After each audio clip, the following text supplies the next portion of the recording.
Okay, I have an awesome game. If the world were ruled by Muppets. The rules are simple. Everyone who posts has to think of something that would happen if the world were ruled by the Muppets. Now this can be anything from Fraggles to SS to Muppets. Only post one idea per post. Examples. Regis Philbin, well, I've been fired, and so has Kathy Lee, but please welcome our replacements, Johnny Finner and Saul Manila.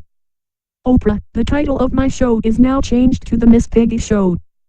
TV announcer, and now, back to Extreme Makeover, Muppet Edition. TV announcer, join us next week for a new episode of Desperate Houseplants. Starring, Stinky the Stinkwig.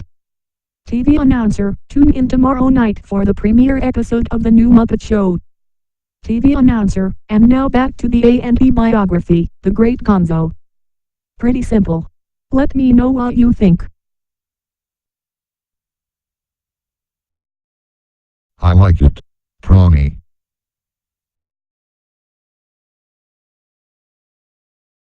Oh man, I love it. I play this game in a heartbeat. Thanks guys, but I can't take all the credit. This all evolved from a conversation Lisa and I had on MSN last night that lasted hours, 2.5 to be exact, but who's counting? That's a great game. That would be so much fun.